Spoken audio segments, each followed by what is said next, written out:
Good morning. The nation takes to the polls tomorrow on Wednesday morning in the local elections. Rival parties hit the campaign trail on the 11th hour. Sharing the Korean election system with developing countries, the Korean Civic Education Institute for Democracy does just that. High-tech, eco-friendly advancements in public transportation. Get the details in what's to come and what's already here. Getting rid of dimpling thighs. Free yourself from cellulite. Find out what options are there for you on Korea Today, Tuesday, June 3rd, 2014. From Arirang News, this is Korea Today. And good morning. Thank you for joining us on Korea Today. I'm Kim Young alongside Oh Jin-ju and Kim Min-jung. Good morning, everyone. It is a rather wet Tuesday morning here in Seoul, and it's a rather good news for those of us joining us from Seoul because it cools things down for us. But those of you in Jeju, things are not looking too hot because flights have been canceled. In fact, hundreds of flights were canceled just yesterday. And many of those people who planned to go on a long holiday yesterday to Jeju because Election Day and Memorial Day falls on Wednesday and Friday this week, they were quite disappointed with the news. But the weather station at Jeju International Airport says that the flights will resume today, so hopefully they can make it back to Jeju today. All right, sounds great. But the flights will resume, but at the same time, the rain will continue throughout today. And we jump to our top story. 13 days on the campaign trail for rival parties comes to an end today, with the final showdown set to begin in less than 24 hours. The official polls open tomorrow on Wednesday, with 1 day of campaigning left to go. The main figures of the rival parties will be taking it to the streets for the final push to reach out to the public. The ruling Saenuri Party is asking the voters to support their president in her push for national reform, while the main opposition New Politics Alliance for Democracy is saying they would fight the incompetence of the government and irresponsibility of the ruling party, honing in on the Sewol ferry disaster. Meanwhile, both the ruling and main opposition parties are downplaying the outlook of a big election day victory, citing the age demographic from the early elections. Polls open Wednesday morning at 6 a.m. local time. Discussions over resuming the six-party talks aimed at dismantling North Korea's nuclear program are underway in Washington, D.C. between the chief nuclear delegates from South Korea and the U.S. Seoul's newly appointed representative to the nuclear negotiations, Hwang Jun-guk, and Washington's point man to North Korea policies, Glenn Davies, are meeting at the State Department to consider the conditions in which the long-stalled talks can reopen. Since last year, the participating nations, including South Korea, the U.S., Japan, and Russia, have been demanding that North Korea adhere to the moratorium on its nuclear activities and allow inspectors from the International Atomic Energy Agency back to its state. Meanwhile, China has been making a flurry of diplomatic efforts and increasing their rhetoric for the resumption of the disarmament talks ahead of its leader's visit to South Korea later this month. In the delayed search for the next prime minister, the South Korean president is looking for the right man with the right stuff. At a weekly meeting of her senior secretaries Monday, President Park Geun-hye sent a clear message that she will find a candidate qualified to lead the way in national reform. The president said her push for sweeping reforms in the public sector can only be achieved when the movement is led by politicians and high-ranking officials. Newly named security advisor Kim Kwan-jin was asked to focus on establishing a security posture and prepare for North Korean provocations. On government restructuring, the president said the duties of the National Emergency Management Agency and current security ministry will be transferred to the soon-to-be established Safety Ministry, which will handle both artificial and natural disasters.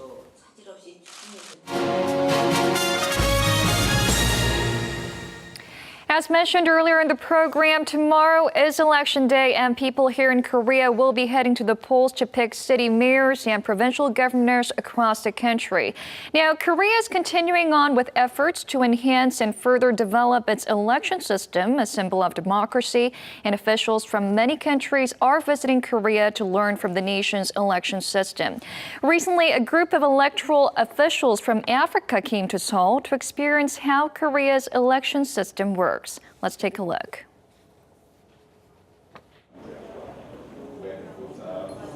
Over the weekend, advance voting ended for the upcoming local elections to elect provincial governors and mayors. This is the world's first nationwide early voting system, offering voters to cast their ballots in advance at any polling station. Korea has been persistently upgrading its election system, the very basis of democratic governance. It has led numerous countries to turn their eyes to Korea. On May 25th, election officials from Nigeria and Tanzania arrived in Korea to learn about the Korean election system and culture. The training course takes place over 14 days. On their first day, the levels of anticipation were high. So far, we have seen that the country itself is very development. They have nice technology.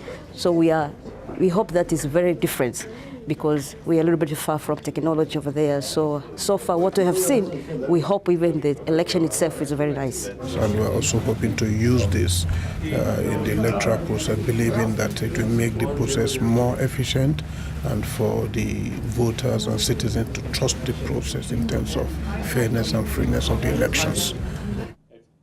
As they arrived just before the local elections, they were able to observe polling and ballot counting stations. The Korean Civic Education Institute for Democracy develops education programs and provides information on elections and political parties. It has continuously provided education programs for foreign election officials to promote Korean election laws and systems. Korea received a very positive review last year and ranked 6th in the world for its fair election administration. Training foreign election officials contributes in spreading Korea's election system, and we aim to provide them the same capabilities in hopes of improving world democratic politics. Since 2006, about 370 people from 44 countries in Asia, Africa, and South America have undergone training in Korea. Currently, the most interest for modifying their election systems comes from developing countries in Asia and Africa. The reason why they have chosen Korea is because of its various election systems. It's very good because at least it can increase some democracy, because people can use their right to vote. Even if you are busy somewhere, you are going to travel somewhere, then you can vote before going there.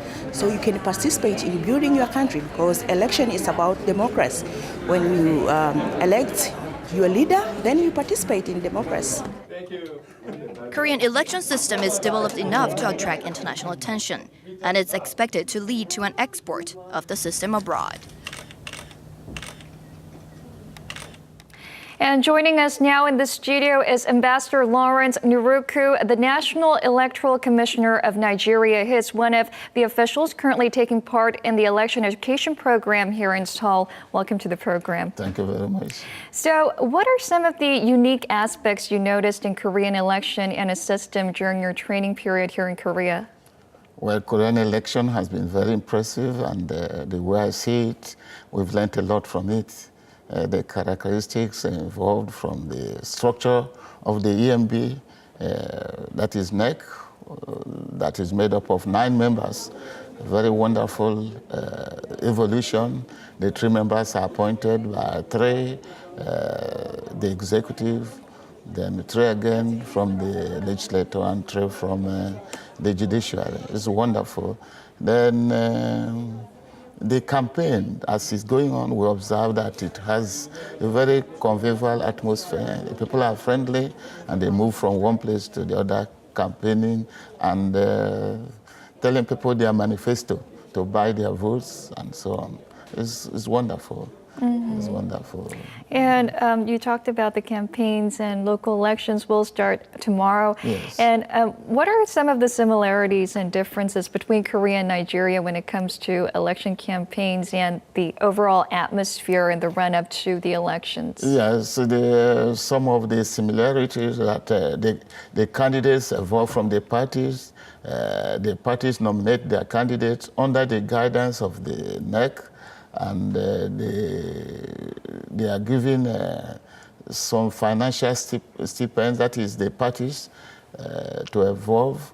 And in Nigeria, we don't give money to the parties. Mm-hmm. We just educate them. You educate and give money. Then in Korea here, you have a stipulated amount that each party will spend or each candidate will spend during election. Yes, Nigeria, we don't say this is the amount you spend, but we monitor what you are doing. People go about the campaign peacefully. It is very, very good without any violence. I have not witnessed any violence here. It's good. In Nigeria, recently, we don't witness violence during elections. The campaign are done specific periods. Then you stop about a week to election or 2 days to election, there will be a stop in campaign. I'm witnessing that here. It is very interesting. Very interesting. And you'll be joining this training program, I believe, until this Friday. And when you return to your home country, would there be any aspects in Korean election process or culture that you would want to recommend to your government? Wonderful. One aspect that I've seen here is good. You don't prepare the ballot papers. The ballot papers are generated during the polling unit. That is wonderful. But in our case, we prepare ahead our ballot papers, and that can involve some frauds that people can bring ballot papers from anywhere. But this one, you prepare it there, you put in your voter's card or identity card, then the ballot papers will come out. It's wonderful. That is the aspect of Korean election that I will emulate, and I will advise my people to emulate. But then you have a good power system. The energy is good. You have light, and the machine works. But in my place where we were still struggling with a population of 170 million, we're still struggling with 3,000 megawatts to generate. But here you have, I learned you have about 70,000 megawatts of power. That's our problem. So you use, most of what you do here, you use machine, but most of what we do in Nigeria, we use manual labor to do it. So that is it. But one aspect that is very, very, very important is the generation of the ballot papers in the PUs. That is the polling unit. You come there, insert your card or identity card, then your paper will come out, then you vote. It's wonderful. You don't have prepared voter's card. That is one aspect that is very good. Then another aspect that is very good is punishing. The way you mean punishment for the electoral frauds and the people that commit electoral crime.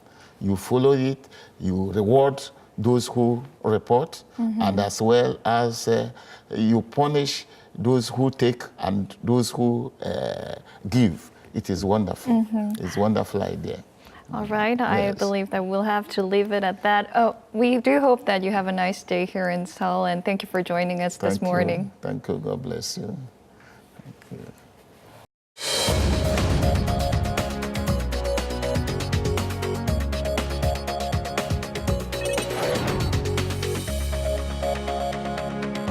Good morning. Let's run through the front pages of your newspapers now. As we are just a day ahead of the June 4th local elections, the papers this morning are covering many stories on the competitive races that will unfold between the ruling and opposition parties. We'll start with a top story on that on Gangneung Shinmun. And the headline says, political parties tight match in 6 metropolitan areas. Now, those 6 areas, some of the most closely competed constituencies are Incheon, Busan, Sejong, Gyeonggi, Gangwon, and Chungbuk. The ruling and opposition parties are trying their very best to win the hearts of the public in these areas, as they will be contending for victory tomorrow. And these places are likely to play as the key game-breaker regions, according to the paper. Now, to briefly mention the images above, the 2 pictures on the left are the candidates on a close match running for Gyeonggi Province Governor, Representative Nam Kyung-pil of the ruling Saenuri Party, and his opposition candidate Kim Jin-pyo of the New Politics Alliance for Democracy. Meanwhile, over on the right are candidates running narrowly against each other for Busan Mayor, Saenuri Party candidate Seo Byung-soo and independent Oh Ga-don on the very right. And over on 동아일보, another front page image on the runners for Seoul Mayor. And the title of the picture says, to traditional markets, 2 daycare centers. Now, this is a shot of Saenuri Party's Chung Mong-jun at a conventional market and his rival Park Won-soon, who is also the incumbent mayor, at a daycare center in their last bouts of campaigning before the national ballot. And now, leaving that aside, moving to a story on 중앙일보. Let's take a look at this one here. And the headline says, President asks for the rapid processing of anti-corruption Kim Young-lan bill. Now, to give you a bit of background knowledge on the Kim Young-lan bill, the proposed law, tentatively known as the Act on Anti-Corruption and Prevention of Conflicts of Interest, has been stalled in the National Assembly for almost 2 years now. Although the prospects for the legislation of the act appear brighter following President Park Geun-hye's public appeal, the two main parties have postponed processing it until at least the second half of this year. Now, in apologizing for the Seoul ferry tragedy, the president called on the parties to legislate the bill as part of the efforts to break the network of corruption involving former civil servants. Now, yesterday, she met with the chairman of the National Assembly to urge and request again for the prompt processing of the bill. And next up is 조선일보, another side story there. Now, this is a rather regrettable story for us workers in Korea. The headline reads, Koreans' actual retiring age at 71 exceeding the official retirement age. So this means you may retire from your main job, but still have to search for a new job in your golden years. This is according to the OECD's latest report on effective retirement age. Now, as you see in this bar chart, here are the some countries like Korea are standing out. As you can see, while the official retirement age is 60 here in the country, the effective age of retirement is over 70 for men. Just to get an idea, in comparison, the OECD average retirement age for males is about 65. And finally, let's get a quick look at the Korea Economic Daily regarding M&As. The headline reads, M&As unlatched for small and medium-sized businesses. And as a sub-headline here notes, small and medium-sized companies making less than $2 billion a year will be exempt from reporting to the Fair Trade Commission when going ahead with mergers from now on. And that was a look at your newspaper headlines for this Tuesday. And coming up are the stock numbers from Monday.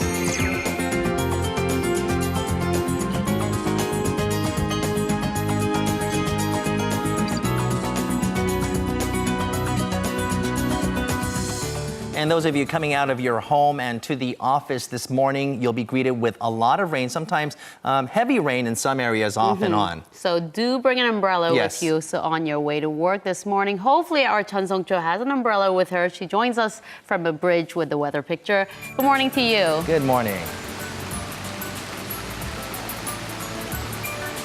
Good morning, guys. Yes, I have my umbrella with me. Today we're picking up with rain all across the country due to a low-pressure system over the West Sea, giving us lots of rain clouds. And for the central region, including here in Seoul, there will be scattered showers of less than 20 millimeters, 20 millimeters up until the afternoon. However, all the way down in the southern region, it's a whole different story. Today, the rain will go on all day in the form of heavy showers up to 80 millimeters in Gyeongsang-do province and 40 millimeters in Jeollanam-do province and Jeju. A heavy rain warning has been issued there in Jeju. Strong winds and choppy waves are going to make things very difficult for people around the southern and the western coastal areas. So keep that in mind if you're in those regions. The rain will continue until Wednesday in the southern region. And with that, let's take a closer look at today's forecast. Temperatures are rather on the cooler side today thanks to the rainfall. Seoul's highs are the warmest at just 26 and Gangneung the coolest at 20 degrees Celsius. These numbers are expected to rise up once the rain comes to a full stop, but not as high as last weekend's scorching heat wave. This is all for me with the weather update. Now back to Minjung in the studio. It was a crackdown that captured the world 25 years ago. The Tiananmen Square massacre marks its quarter-century anniversary tomorrow, and China is on high alert. For a closer look at this story and other global headlines, we turn to our Eunice Kim, who joins us from the News Center. Eunice, now ahead of this anniversary, Beijing appears to be trying to keep the past under wraps. That's right, Minjung. It wasn't a proud moment in China's history, that's for sure. And Beijing has been mobilizing to make sure the 25th anniversary is not remembered in private commemorations. Now, human rights groups say dozens of journalists, rights activists, lawyers, among others, have been questioned, put under house arrest, or detained. The group Chinese Human Rights Defenders putting that figure at 50. The tight security in Beijing will become even tighter these next couple days, today and tomorrow, which mark the days that the bloody crackdown against pro-democracy student activists at Tiananmen Square was initiated. The government's grip on information has also become tighter, as reports say access to the search engine Google has been disrupted in the mainland, which is not uncommon around these sensitive anniversaries. Chinese versions of international media, such as the Wall Street Journal, have also been blocked. Chinese authorities staying mum on the reason for these blockages. And in the U.S., the Obama administration has announced an ambitious plan to cut the country's power plant pollution by nearly a third by the year 2030. Now, give us the details. Sure, that plan is being seen as the centerpiece of U.S. President Barack Obama's climate change initiative, and it aims to cut carbon dioxide emissions from power plants by 30%, as you said, by the year 2030.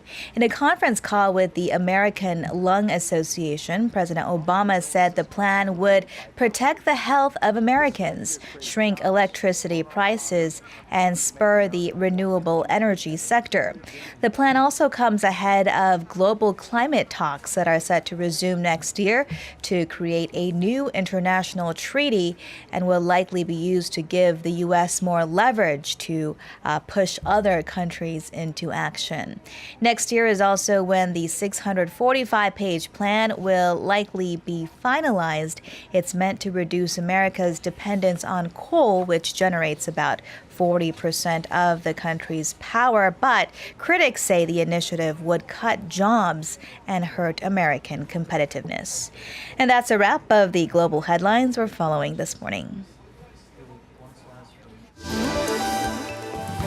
And still to come, public transportation evolves with the latest technology available to us. As cities develop, technological advances are made to better equip transportation for the growing population. We'll take a closer look at this in IT Plus coming up later.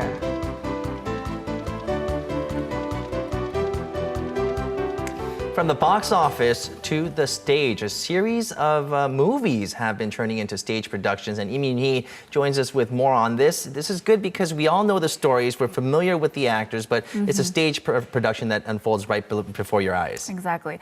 So as we all know, there have been some very successful movie adaptations of, say, books, even comic books and plays. But here in Korea, we have seen a recent trend of plays actually, or of movies actually being turned into stage productions, into plays. And so with that said, let's take a look at some of them. He's a magician struggling to bring in an audience. But then he meets a girl who's never been able to date and lives a rather odd life, all because she can see ghosts. I saw the movie as well, but I felt the play was much more personal, and when the ghost comes out, the stage was more animated. So even though I was scared, I want to see it again because it was so much fun. This romantic comedy play is based on the 2011 hit movie Spellbound, and after garnering followers in the movie theaters, the stage production is a new way to enjoy the same beloved story. And in 2012, the movie All About My Wife brought in over 4.5 million admissions and collected a substantial amount of awards. It's another romantic comedy about a timid husband who hires a professional Casanova to seduce his wife in hopes of getting a divorce. And now that it's been brought to the stage, the public gets another chance to see the messy relationship between the three unfold. Finally, it looks like she's taken the bait and the two new lovers seem to be right on track. But that's when the husband finds himself more than disappointed with the results. And now he must undo the three main tangle characters are very smart, and the composition of the play itself is very strong. So when we made the plans for the movie, we planned the play as well. Another theater-to-stage production is My P.S. Partner. Released in 2012, the movie centers around a woman who finds herself in a stagnant 5-year relationship. She tries to make things a little more interesting by having an intimate phone call with her boyfriend, but is surprised to find another man. You can always watch something from the screen, but when it moves to the stage, it's like a whole new experience with a new meaning. Our purpose is to create a memorable time for the audience, and I think our plans have been successful so far. Another popular movie is set to be re-released on the stage. Christmas in August will be showing later this year at the Seoul Arts Center. This trend of going from box office to the stage is gaining more and more support and is something we'll hopefully be seeing more of on theaters around the country. Now, that last piece there, Christmas in August, that's more of my generation type of film. It was released in '98, and Exactly. I really want to catch that. That's interesting. So it is set to premiere August 1st, fitting for the name, don't you think? Perfect. So it'll be showing at the Seoul Arts Center, and people are very excited for this show. But for those who don't know the plot, it's about the photographer who falls in love with a parking enforcement personnel, but then he finds out that he has a terminal illness, as you know. And so the story has a little bit of a sad ending, but it is about two people spoiler finding- alert. You have to stop right there. Sorry, Okay. don't want to spoil it. But the movie was released before, right? Yeah, that's right. It was Finished released movie. before. Many people know the story, but they're happy to go see it a second time through a stage production. But what would be the reason? What do you think is the reason that makes these movies turn stage productions more popular?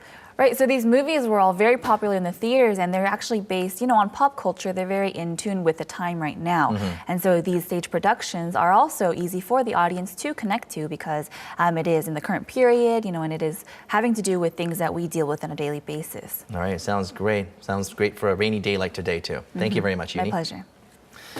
And still ahead on Korea Today, we're going to be looking at cellulite on our health segment. That's right, you don't necessarily have to be heavy, overweight, or fat to experience cellulite. And losing weight will not necessarily get rid of cellulite for you. It can be unsightly, but there are some facts and fictions to it. We'll find out about that all in just a moment on Korea Today.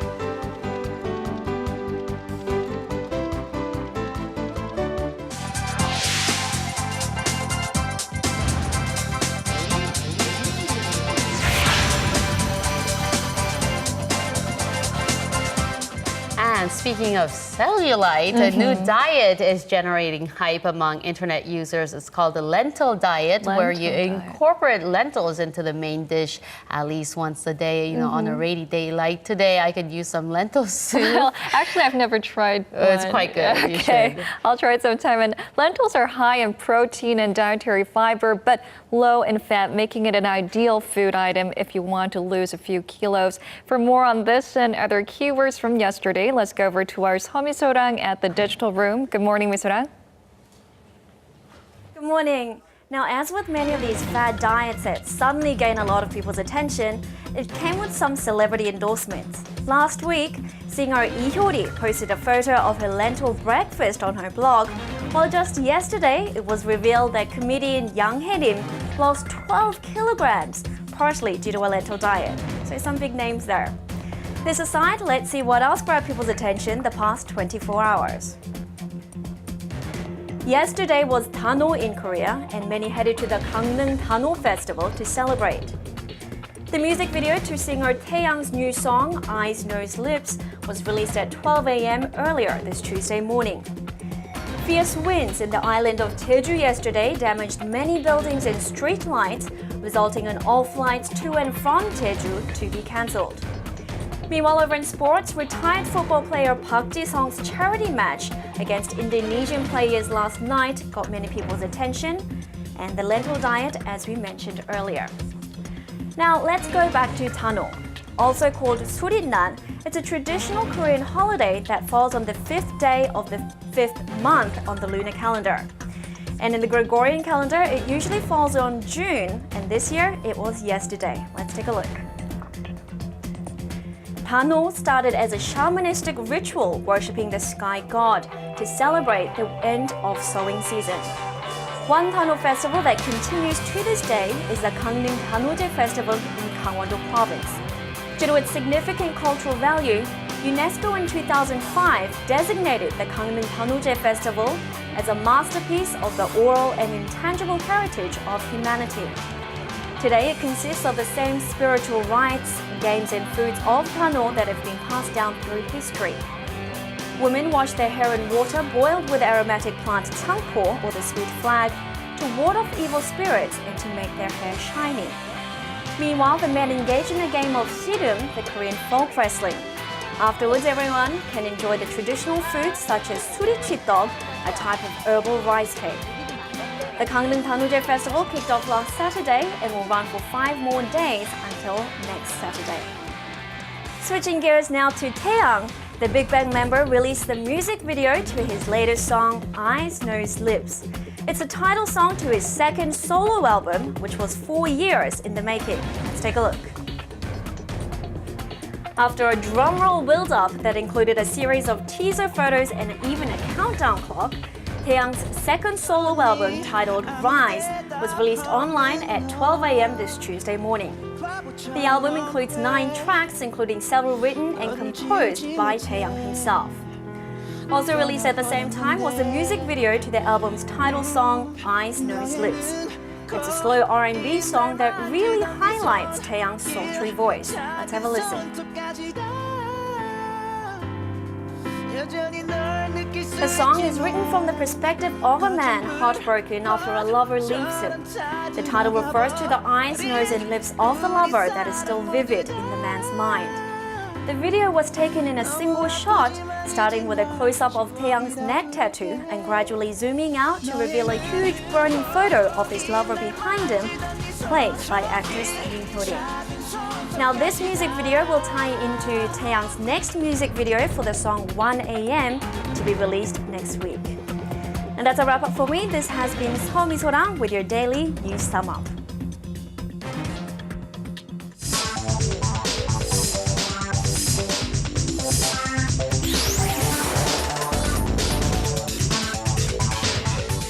New technologies are being added to public transportations, making them faster and more cost-efficient. To tell us more about the developments, we are now joined by Professor Hwang Ki-yeon from the Department of Urban Engineering at Hongik University, who is also the former president of the Korea Transport Institute. Welcome to the program. Good morning. Good morning. Thank you for having me.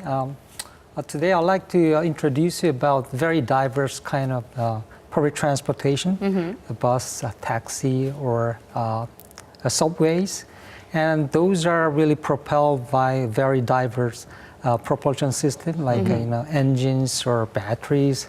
And also we'll be introducing you today wireless electric transmission system, which is very highly advanced system in Korea. Okay, so these are technologies that have made an existing system even better. So it's the evolution of transportation that we're going to be getting a look at. Let's take a look. An electric bus that can be charged wirelessly has been developed by Korean researchers. The bus runs along the roads, and when it reaches a recharging station, it charges automatically. Unlike existing electric vehicles, there is no risk of electrocution, and it can reach up to 85 kilometers per hour, even with the heating and cooling systems running. When the bus travels over a road embedded with charging lines, magnetic energy is emitted, and the vehicle converts energy into electricity. Because the vehicle is charged as it drives along the road, there is no need to build charging points, and it also reduces the size and bulk of the battery.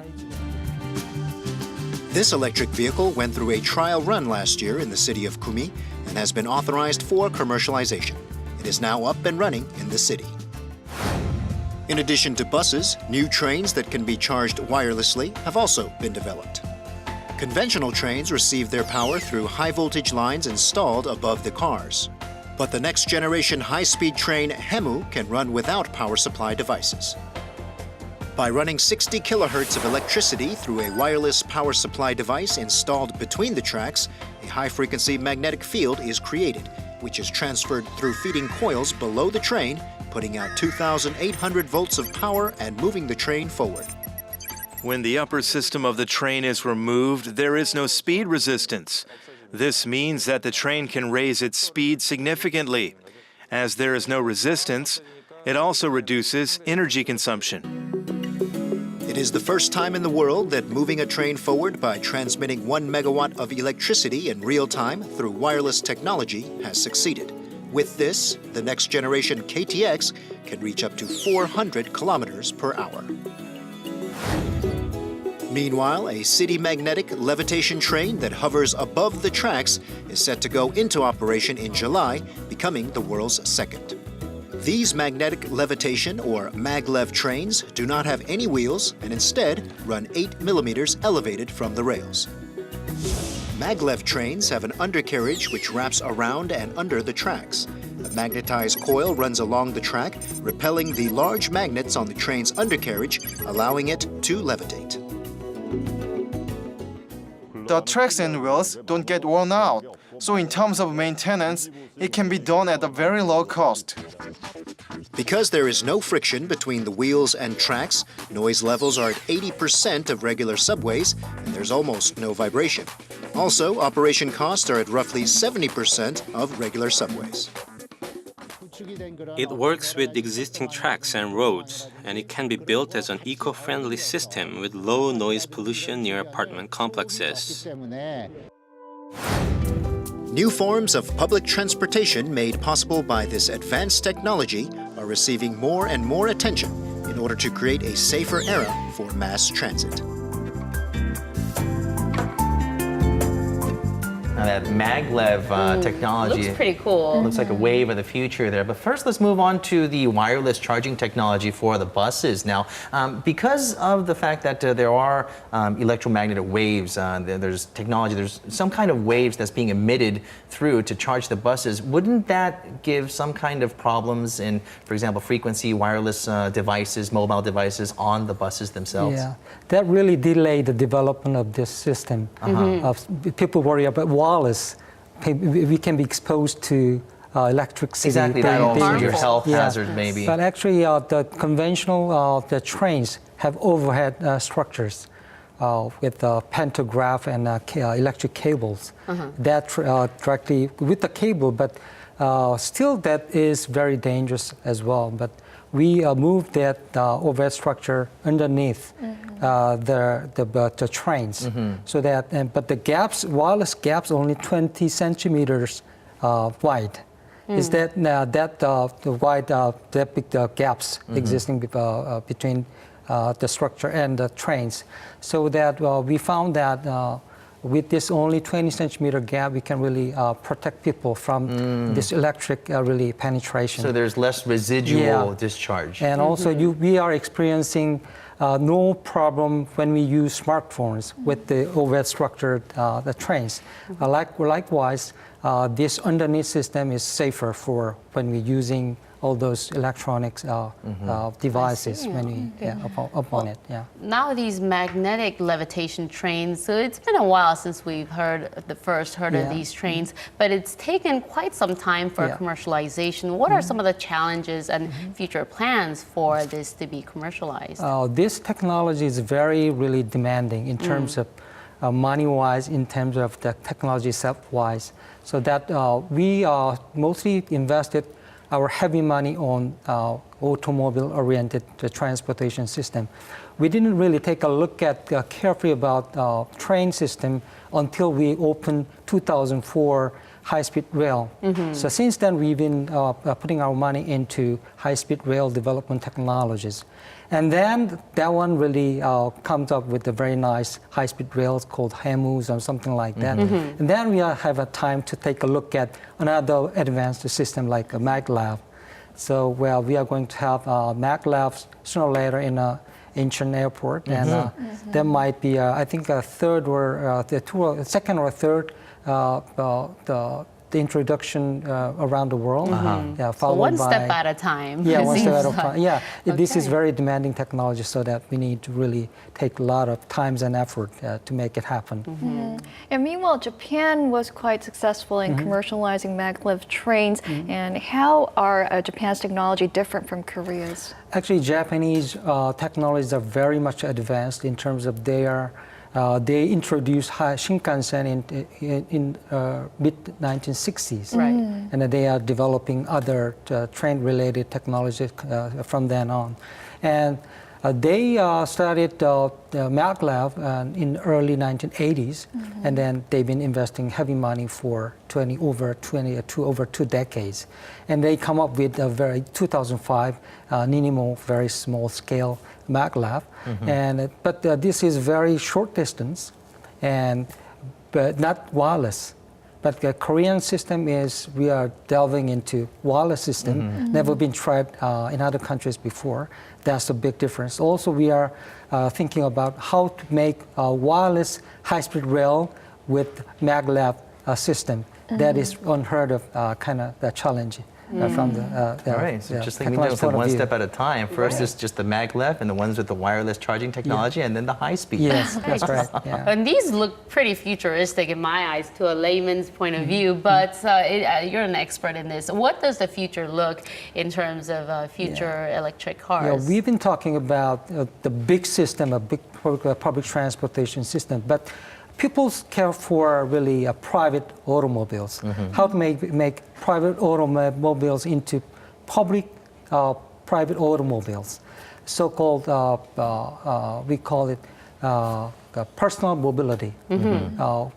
Each person can use a small car, but this is not owned by anyone. You can share the automobile. I've seen that in movies, actually. Yeah. But this is autonomous, electricity driven, and very clean, so that people can make a reservation, and then car comes to your house in front of you, and you take it, and then it will automatically deliver to your destination. Wow. This is new personalized public transportation system now under developing. Okay, so are we talking about 30 years down the road, 15? No, probably much sooner than that. 10 years? Yes, sure. All right. Well, I'll be looking forward to that. You don't have to drive in rush hour traffic. Absolutely, yeah.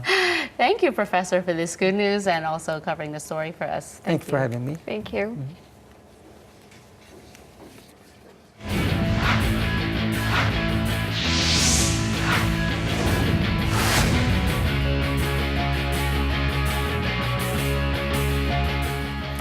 And a good Tuesday morning to you all as we kick things off in the LPGA, where after 3 days of the ShopRite LPGA Classic, Park In-bi is no longer the #1 LPGA golfer.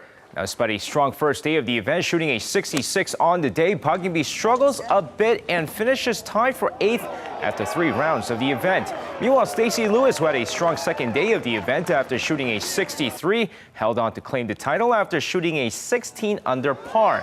With the title finish, Stacey Lewis takes over the #1 ranking, while Park In-bi's streak comes to an end after 59 consecutive weeks.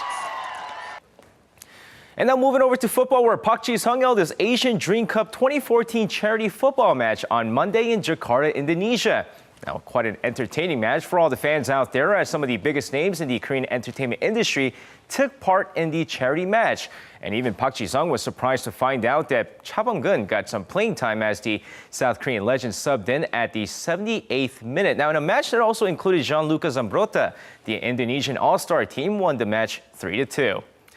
And now with that, we're finishing things off in baseball, where the KBO named the MVP for the month of May, and it was none other than Park Byung-ho of the Nexen Heroes. Now, after a monster month hitting .321 with 14 home runs and 27 RBIs and 26 runs scored, the Nexen Heroes first baseman received 14 out of a possible 26 votes and was named the month's MVP. The slugger, who's won back-to-back league MVPs, is currently hitting .309 and is currently leading the league with 21 home runs. And that's going to wrap it up for me. This has been SJ. Have a great rest of the day, and see you guys again for your sports needs.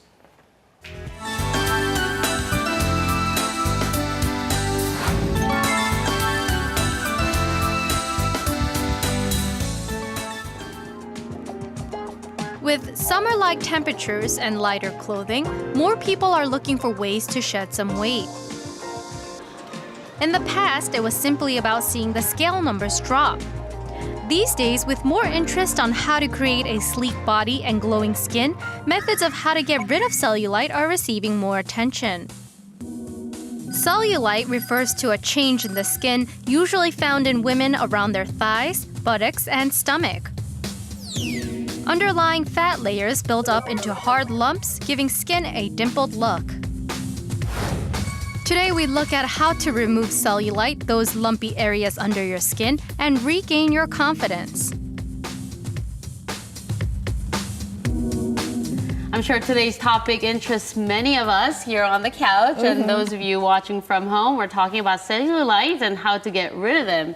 To be more specific, excited? I'm excited. We have two doctors joining us, Dr. Alice Hyungkyung-dan from Samsung Medical Center and Dr. Lee Seung-min from Gangneung University's Korean Medicine Hospital. Good morning to both of you. Thank you for joining us. Good morning. All right, well, cellulite is kind of an issue that I think not a lot of people really want to talk about, right? So we're going to get in depth on that. Right. So what exactly is cellulite to begin with? Well, cellulite is a normal condition. What happens are little pockets of fat that are located right underneath the surface of the skin. They tend to bulge out of what's called the fibrous connective tissue layer. It's a completely natural, normal process. We think that cellulite may be caused by female hormones because it tends to affect women more than men. And also among men who are deficient in male hormones tend to have the condition more than women. Genetics and problems with circulation, either in the blood, circulation of the blood, or the lymph may also play a role in cellulite. So why do people hate it so much should be the question. It's natural. Right, but it's so ugly. Yeah, it is. How about in Korean medicine? Well, I have to make it clear beforehand that cellulite is a very modern medical terminology. It was coined in 1920s. It only appeared in publications in the late 1960s. So we don't really have a head-to-head correlating match for this term in Korean medicine. But the symptoms and characteristics are very similar to what we call spleen and stomach dampness and phlegm stagnation, which are caused by a decrease in metabolism, decrease in circulation, and eventually the accumulation of fat and excessive body fluid. All right. I don't know what half of that meant, but I understand that it's been around for a while, right? But depending on where the cellulite is, the firmness seems to be quite different. What's your opinion on this? Right, so the appearance of cellulite may be different depending on characteristics of the skin. So the thickness of the skin, the elasticity, and also the color of the skin may affect the appearance, and also the muscle tone underneath the fat layer may affect how cellulite appears. And in your perspective? As she said, researchers are classifying these types of cellulite into adipose, edematous, and fibrotic, depending on the constitution of fat cells, connective tissues, and the water retention. In Korean medicine, we attribute these causes to skin thickness, genetic predisposition of water retention, and blood circulation. Okay, so is it fat? Is that what cellulite is? Is it fat or is it not fat? We'll learn more about it. Yeah, a lot of people have questions about it. So why don't we went out to the streets to hear what people have to, or the questions that people have about this. So take a look.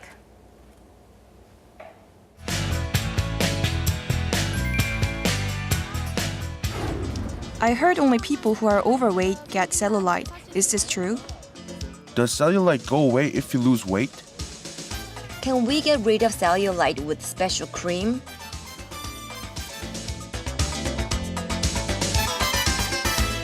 So the first question is, does cellulite appear only on obese people? But I think I know the answer to this question because I myself have cellulites too.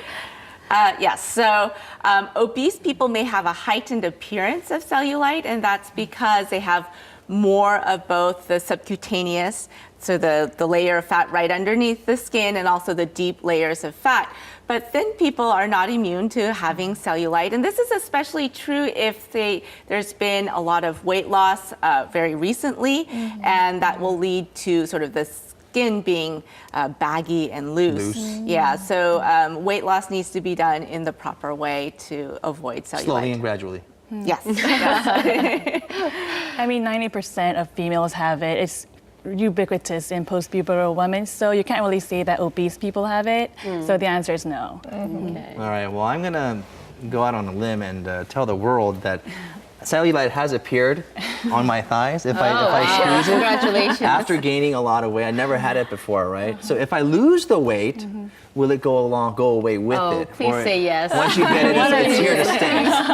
I would say yes and no. It depends on how you choose to lose that weight. If you choose to lose that weight by fasting, cutting down on nutritious food, not exercising, that's going to aggravate it for sure. If you choose to lose that weight by exercising, smoothing out the muscles, toning the muscles out, especially on the areas of the cellulite, then I'm sure that it will diminish the unsightly cellulite and might not get rid of it at all, but it will prevent it at the least. Well, how about with the help of some Korean medicine?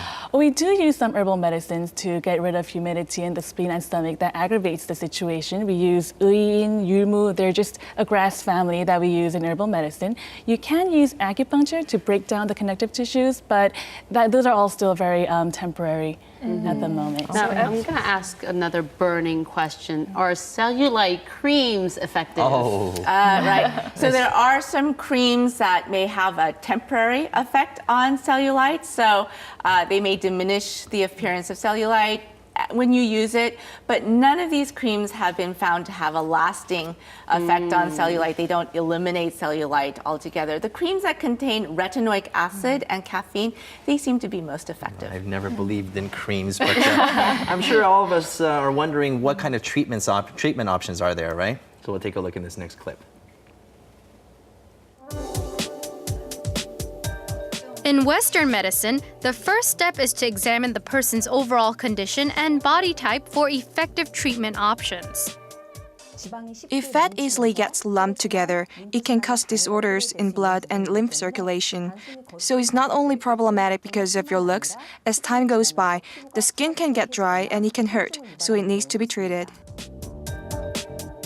Circulmax is a treatment option that stimulates and relaxes circulation in the lymph and blood through foot baths, removing cellulite by boosting people's metabolism.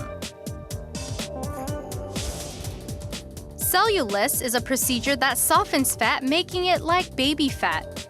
In order to do this, treatment to loosen the fibrous fat, as well as a procedure that softens the fat using 41 to 42 degrees Celsius heat, is carried out simultaneously. Through this treatment, blood circulation in the fibrous fat layer is stimulated, creating a smoother complexion. In Korean medicine, a meridian test is conducted to gauge the stress level of the person and to check the autonomic nervous system. With the meridian test, we can look into the person's blood circulation, stress levels, and balance in the autonomic nerve system, so we can examine factors like circulation disorders and stress that cause cellulite. Acupuncture is used to stimulate the heart and cellulite and increase blood circulation. Electric stimuli is added to soften the cellulite, making it easier to remove. Other than this, medicinal acupuncture can also be used. The method combines the physical treatment option with chemical methods using herbal medicine to remove cellulite. What's most important is to keep the body hydrated and eat a lot of fruits and vegetables rich in fiber to prevent cellulite. That looks painful. I'll just keep my cellulite right where it is. I'm happy with mine now. So stay hydrated, eat a lot of fruits and vegetables, but are there any other daily habits we can use to prevent from getting cellulite? What did I and Young do wrong in this process? We just ate. That's the problem. Okay, so there are three things that you can do to prevent or to alleviate the appearance of cellulite. One is staying fit and active is very important. This will help keep your skin and muscle tone nice and healthy and will prevent obesity. Secondly, eat a diet that's full of fresh fruits, vegetables, and fiber. This will decrease constipation, bloating and prevent obesity, and will provide the vitamins that your skin needs to stay healthy and beautiful. Lastly, smoking will cause your skin to be thin and it interrupts circulation. And so if you need another great reason to not smoke, alleviating cellulite would be it. Okay, just one advice from you. One advice, I would have to say, I agree with her. You have to get some rest, eat healthy, and diet. That's the only surest way to prevent it. So listen to Dr. Tan. How is she supposed to lose any more weight? Exercise, yeah. We'll do all of that today. After we wrap up the show, this is where we say goodbye for today. And we'll see you back here tomorrow morning on local election day at 7 a.m. Thank you for watching. Bye-bye. Bye. Thank you, Doctor. Thank you.